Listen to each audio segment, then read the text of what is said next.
Okay, do I look French? When I was a kid, one of my favorite Pokemon episodes was called Hypno's Playtime. Ash and friends end up in a city called Hop Hop Hop City, which is totally a city that exists in the Kanto region. That's why Gary Oak has 10 badges. Keep up.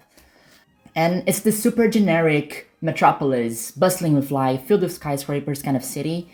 And when they get there, they figure out that something's going wrong. So kids are going missing, and Pokemon are being admitted into this super high-tech, futuristic Pokemon Center, feeling very tired and exhausted, nobody knows what's happening.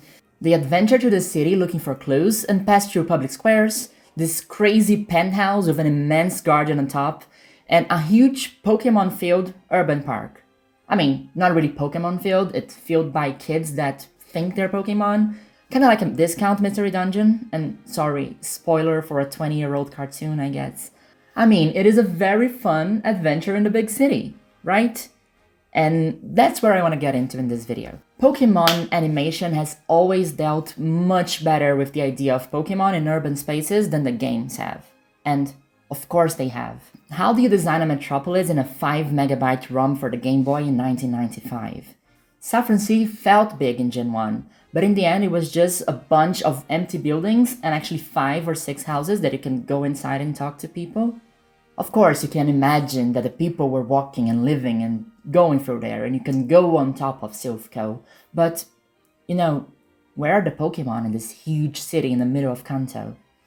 Gen 2's Goldenrod expanded on that idea very well.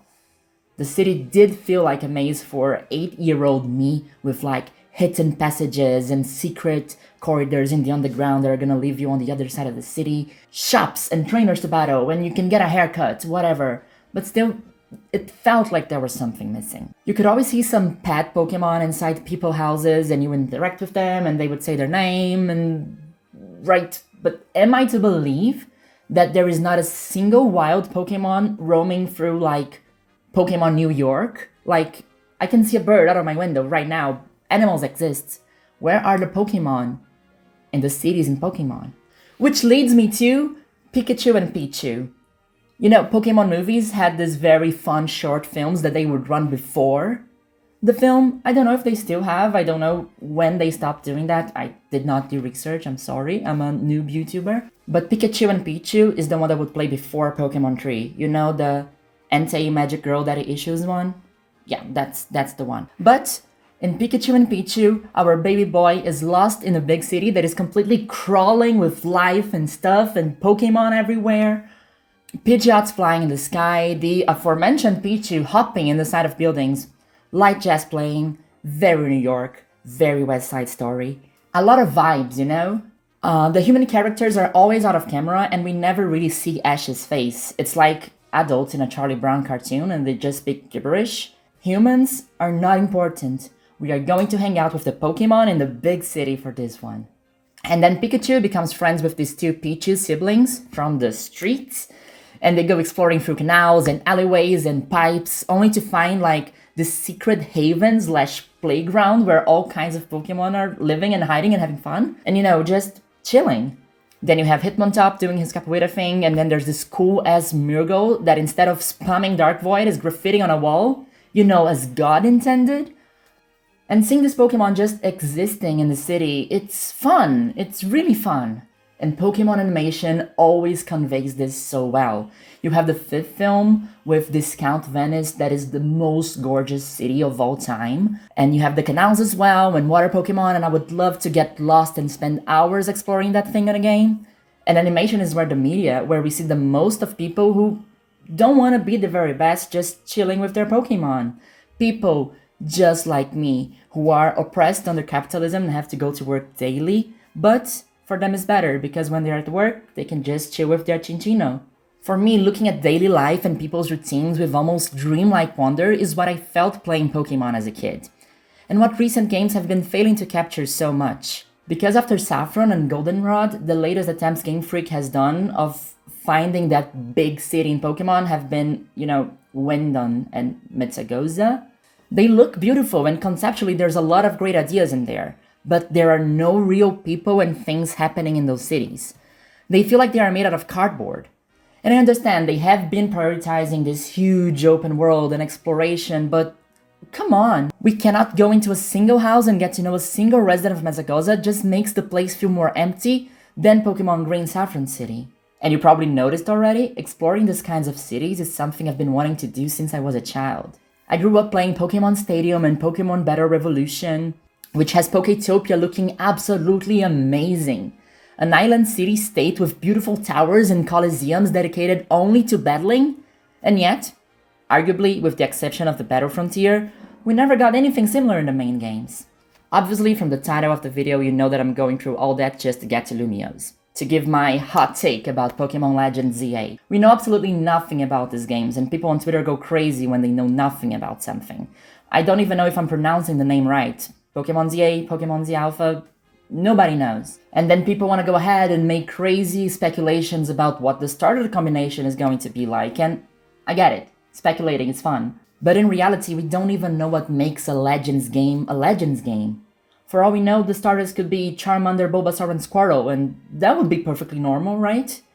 I mean, it's not like it's never happened in Kalos before, right? So in this video, I want to do like an imagination exercise for us to try to figure out what makes a Legends game, and what exactly Nintendo means when they say that Pokémon Legends ZA is gonna be entirely within Lumiose City.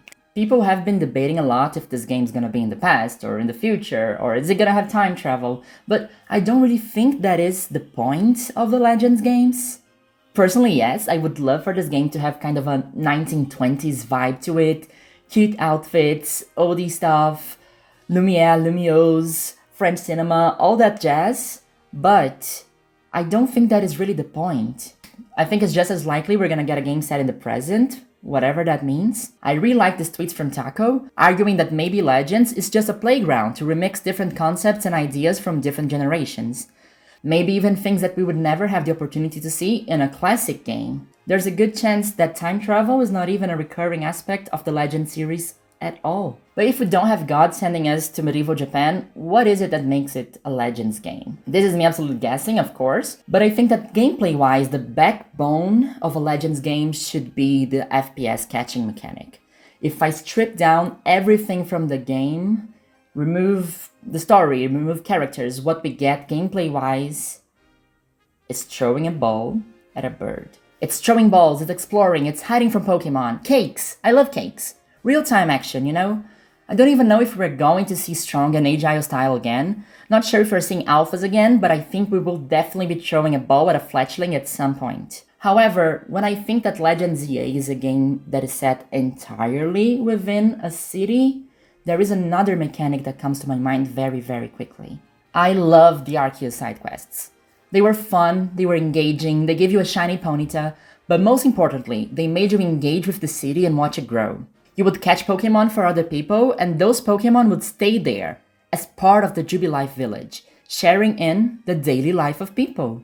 A vision of beautiful coexistence between people and that shiny Wurmple you just gave away. And they would stay shiny, they would stay in the city. Your Pokemon would be plowing the fields, they would be chilling in the pasture, and you would see them there with the people. And it was such a missed opportunity that we did not have that for Mesagoza and Scarlet and Violet, because honestly I think it would be a long, long way in order to make the city feel more alive and more real, more relatable, more everything.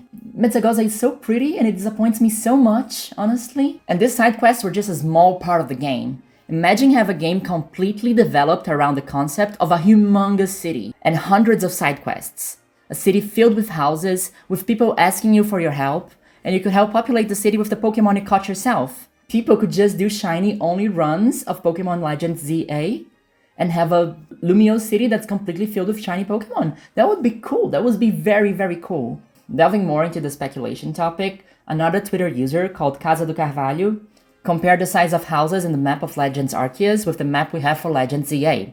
Imagine if every one of those houses has an NPC with an interesting side quest inside. That would definitely be in line with some declarations from Game Freak that are calling this their most ambitious project to date. Now, the Caparaja in the room. How do we expect to have hundreds of different species of Pokemon living into the same enclosed urban environment? Of course, the game needs to have time travel, so you can start in an open field, kind of a pasture, and then you go building the city little by little, right? Right? Well, I don't know. People have been speculating that we could go to the Paris catacombs that could be underneath Lumiose, or maybe just hop a trip to the locked door at the power plant, or even some terrarium-esque indigo disc enclosed biomes within the city where you can catch different kinds of Pokemon. And while all of that is fun and cool, I would really love for this game to explore how Pokemon really live in a city, and how natural and diverse this coexistence between human and Pokemon could really be. And for that, there is one final Pokemon movie I want to talk about. I mean, I'm a Gen 2 girly, guilty as charged. I'm not ashamed of that. And that is why I completely fell in love with the Ghibli-esque solar punk city in Pokemon The Power of Us movie. Much like your average Ghibli town, Full City feels like an idyllic version of an European port town, in an alternate universe where colonialism, racism, and world wars never existed in Europe. Its whole deal is that it's completely powered by wind, you get trees everywhere, accessible public transportation, you almost see more Pokemon than people on the street. The houses are gorgeous, and every character has like this super compelling side plot going on for them. You have this old lady that hates Pokemon, but they keep following her everywhere. This guy who pretends to be an amazing trainer to his little niece but has absolutely no idea what he's doing. The girl who needs to catch a first Pokemon as a gift for her sister. Absolutely S-tier side quest material. They all have a story and I wanted to hear about all of them.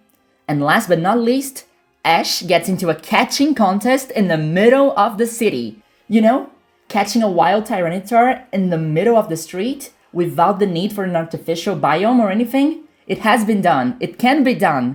Anyway, it's a really nice movie. You should go and watch it. But that is the vision that I have for Pokémon Legends ZA that I would really love to see implemented somehow.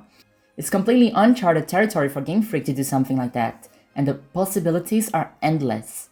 To get out of the countryside for a bit and tell stories of people and Pokémon who live like us in cities.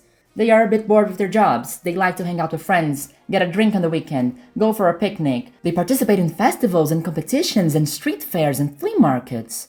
We always got hints that all of these ideas exist in the Pokemon universe, but it was never really fleshed out. We never had the opportunity to go there and help shape those stories and help those things happen, you know? The hell, give us GTA Pokemon. Give us a solar punk, diverse Lumiose with a lot of people to see and things to do and Pokemon to help. That is my vision for beautiful coexistence between human and Pokemon. And if Game Freak wants to go really big and take their time and do it for the Switch too, I don't care. I'm 100% for it. Well, I'm not a YouTuber.